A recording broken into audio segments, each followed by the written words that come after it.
Hi everyone, welcome back to Reading Corner. I hope that you're having a really great day. I want to point out that this week we're celebrating all our favourite sports teams. So it might be that your favourite team is a basketball team or a football team. It could be an Olympic team or a hockey team or, gosh, soccer. I don't know. There's so many teams out there that you might like to celebrate. And you may have at home a beanie or a hat or a jersey or a scarf or something that is the colours of your favourite team. And I hope that you have fun wearing it and celebrating your favourite players and your favourite sports teams.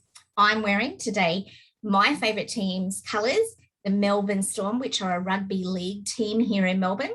And throughout the week, I'll be wearing some colours to celebrate some of the other teams that I love to support as well. But today, we've got some really great books to talk about and to read. First book that we're going to read is called The Shape of Me and Other Stuff by Dr. Seuss.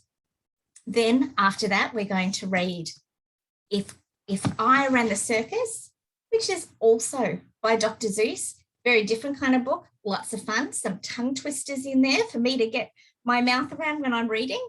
And then finally, we're going to be reading Put Me in the Zoo by Robert Lopshire, which is a lot of fun as well. I know that you're going to enjoy these.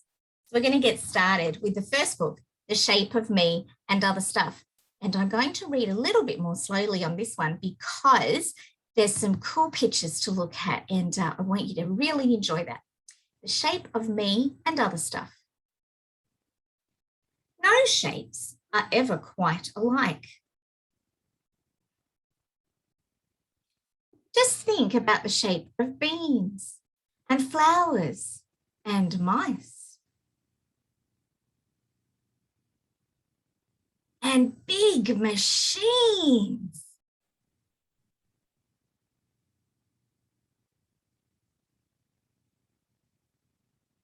Just think about the shape of strings and elephants and other things.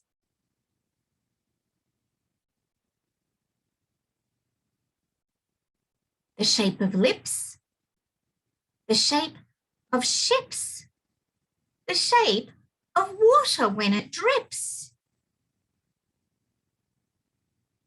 Peanuts and pineapples, noses and grapes, everything comes in different shapes. Why, George, you're right. And think about the shape of gum, the many shapes of chewing gum.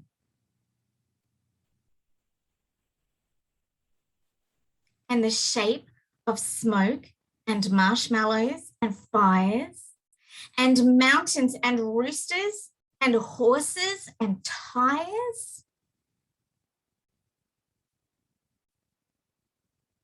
And the shape of camels, the shape of bees, and the wonderful shapes of back door keys.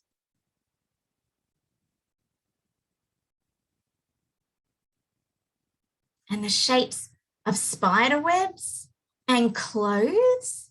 And speaking of shapes, now just suppose you were shaped like these or those, or shaped like a blog or a garden hose.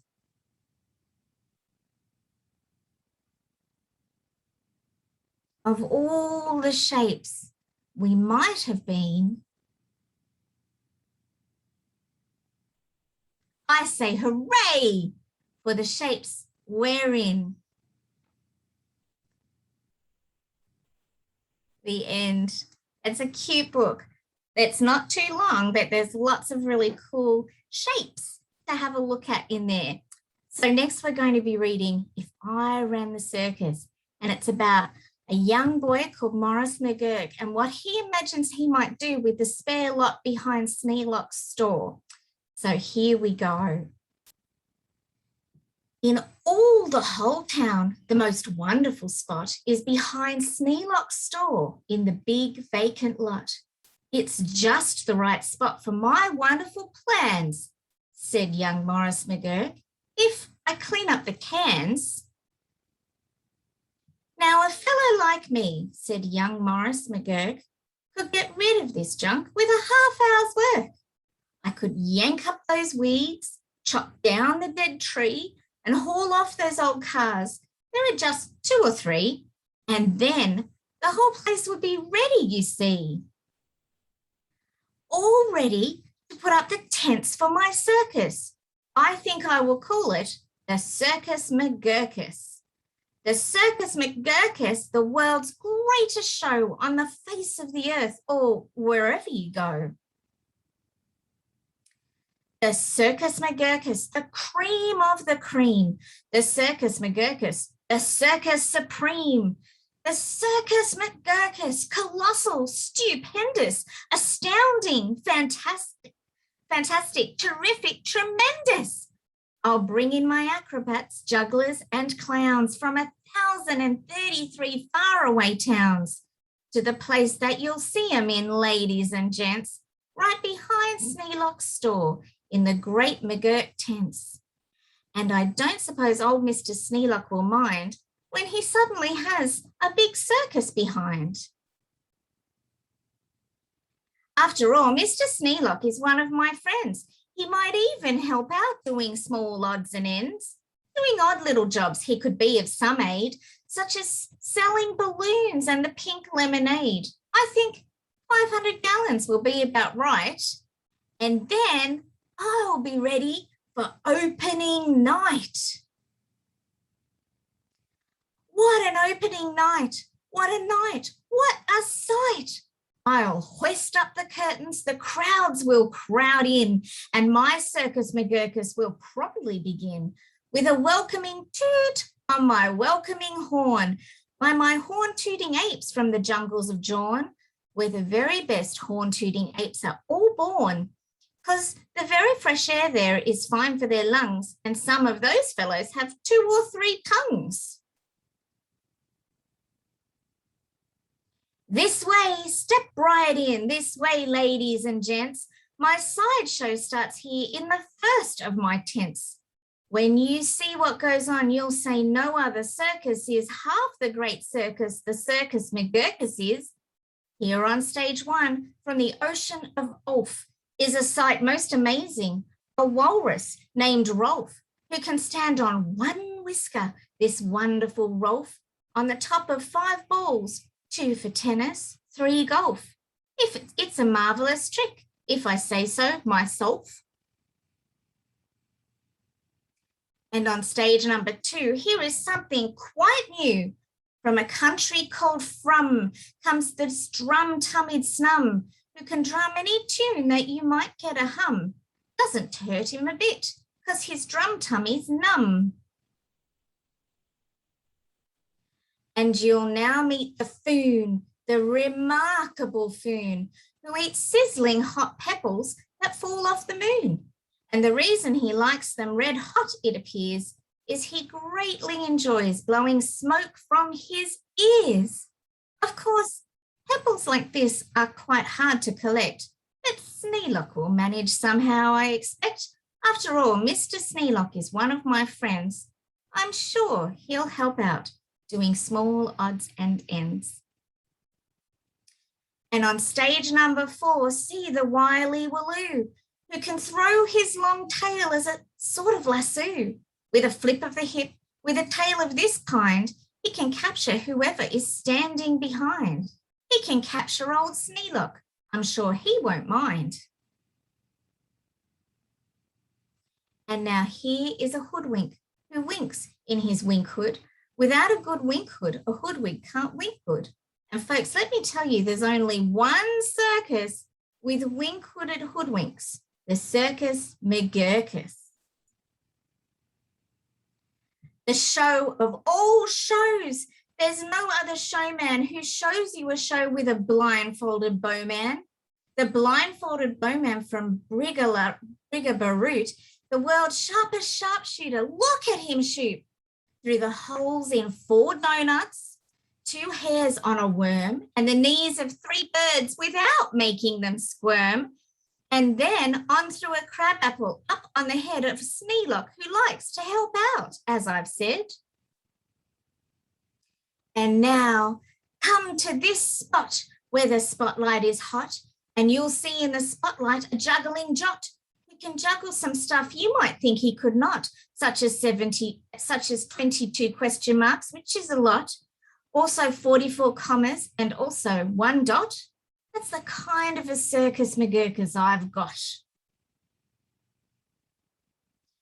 But that's just my sideshow, a start, a beginning. This way to the big tent, you'll find your heads spinning.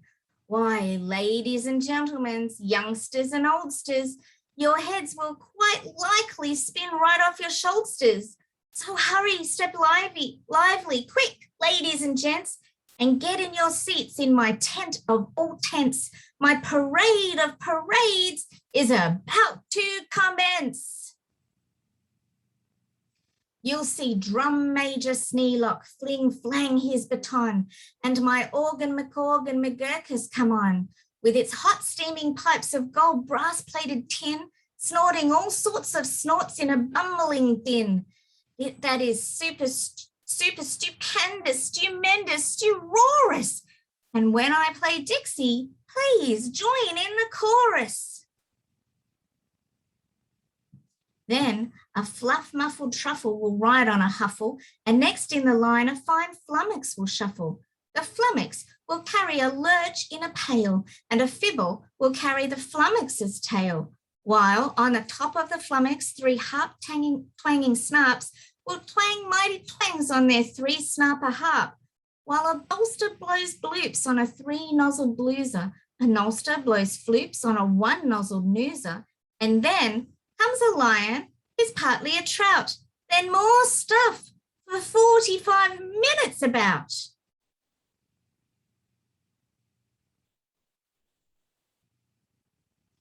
And then behind them, then while everyone stares, come my to and fro marchers who march in 5 layers.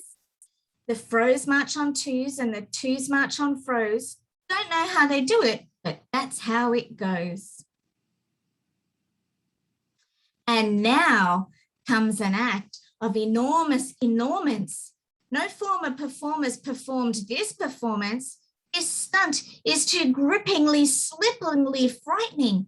Down from the top of my tent like greased lightning, through pots full of lots of big sticklebush trees, slides a man, what a man, on his roller skate skis. And he'll steer without fear, and you'll know at a glance that it's Sneelock, the man who takes chance after chance, and he won't even rip a small hole in his pants. And now here in this cage is a beast most ferocious, who's known far and wide as the spotted atrocious, who growls and howls and yowls the most blood-curdling sounds, and each tooth in his mouth weighs at least 60 pounds. And he chews up and eats with the greatest of ease things like carpets and sidewalks and people and trees. But the great Colonel Sneelock is just the right kind of a man who can tame him. I'm sure he won't mind. Then I'll let Sneelock off for a few minutes' rest, while high over your heads you will see the best of the world's finest, fanciest, breezy trapezing, my Zoom-a-Zoop troop from West Upper Bendeezing, who never quite know while they zoop and they zoom, whether which will catch what one or who will catch whom, or if who will catch which by the what and just where, or just when and just how, in which part of the air. Oi, oi, what a circus, my circus McGurkus. My workers love work. They say, work us, please work us. We'll work and we'll work up so many surprises. You'd never see half of it, half if you had 40 eyes. And now again, Sneelock. Brave Sneelock is back, risking life on my patented life-risking track. While the speedsters I call my colliding collusions race round in swift cars called abrasion contusions, and Sneelock just lies there, not one bit excited. I know he won't mind. He'll be simply delighted. And here In a contest of brute strength and muscle, Kid Sneelock, my champ of all champs, will now tussle and wrestle a beast called the Grizzly Ghastly and slap him around and then slam him down fastly and pin both his shoulders tight flat to the mat. Kid Sneelock will love it. I'm sure about that. And while that goes on there, look at this go on here. Have you heard of my herd of through horns jumping deer? Every deer jumps through horns of another pell-mell, while his horns are jumped through at the same time as well, by a deer whose horns also are being jumped through by another who's having his horns jumped through too, which I'm sure trainer Sneelock can train them to do. And then the whole tent will ring with hurrays and wild shouts when I wheel in my whales. They turn on their spouts. First, my whale number 1 with an aim that aims true spouts a spout that spouts Sneelock to whale number 2. And then whale number 2 spouts his spout like a gun. And that spouts old Sneelock right back to whale 1. And then forwards and backwards on spout after spout, my great spout rider Sneelock gets spouted about, just as long as the water they're spouting holds out. Then my tournament knights, noble apes without fears, Sir Hector, Sir Vector, Sir Bops and Sir Beers, Sir Hawkins, Sir Dawkins, Sir Jorks and Sir Jeers, clatter into the tent, and while everyone cheers, stage a roustabout joust with their boxing glove spears. And while all this wild ruckusing goes on below, at the top of the tent, look, the star of my show, great daredevil Sneelock, the world's bravest type. He comes pulled through the air by 3 Subrian snipe on a dingus contraption attached to his pipe. And while people below are all turning chalk white and all biting their fingernails off in their fright, great Sneelock soars up to a terrible height. Then he shakes himself loose. He starts down in a dive, such as no man on earth could come out of alive. But he smiles as he falls, and no fear does he feel. His nerves are like iron, his muscles like steel, and he plunges down, down with his hair still combed neat, 4,692 feet. And then he'll land in a fishbowl. He'll manage just fine. Don't ask how he'll manage. That's his job, not mine. Why, he'll be a hero. Of course he won't mind when he finds that he has a big circus behind. The end. It's fun to imagine stuff, isn't it? To dream about a circus in the backyard, or to make something that is in your room, like a box or a chair, into a car or a spaceship. I hope you have fun imagining stuff. And I really hope you like this last book, Put Me in the Zoo.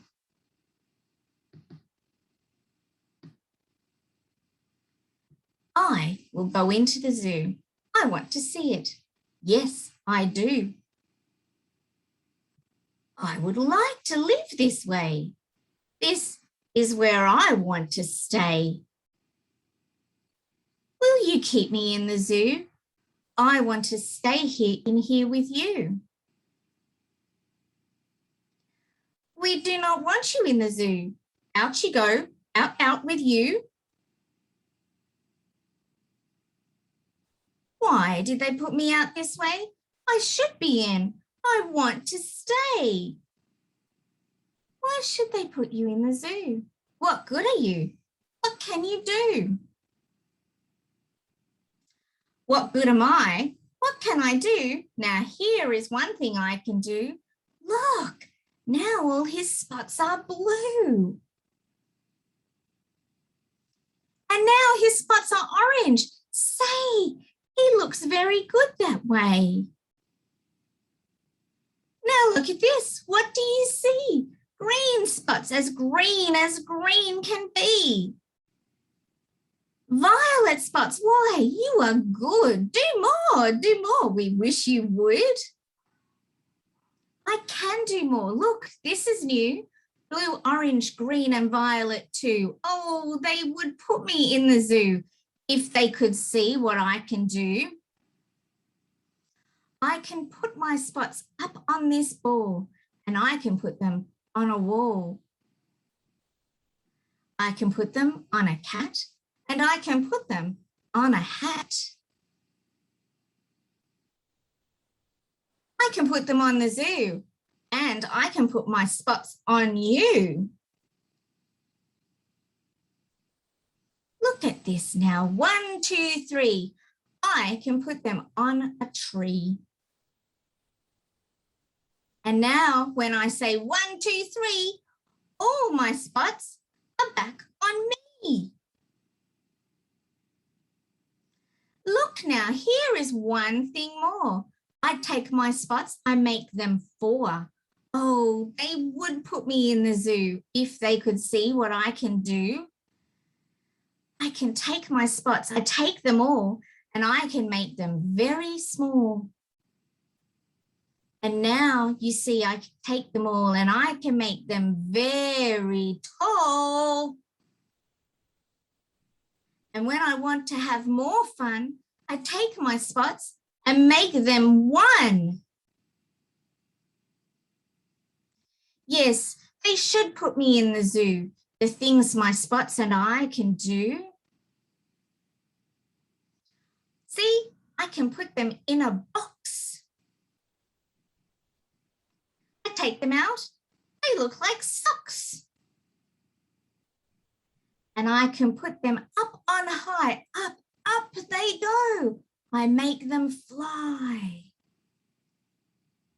I put them high up in the air. My spots fly here, my spots fly there. I call them back now, 1, 2, 3. Now all my spots are back with me. Tell me now, you two, do you like the things I do? Tell me now, you two, will they put me in the zoo? We like all the things you do. We like your spots. We like you too. But you should not be in the zoo. No, you should not be in the zoo. With all the things that you can do, the circus is the place for you. Yes, this is where I want to be. The circus is the place for me.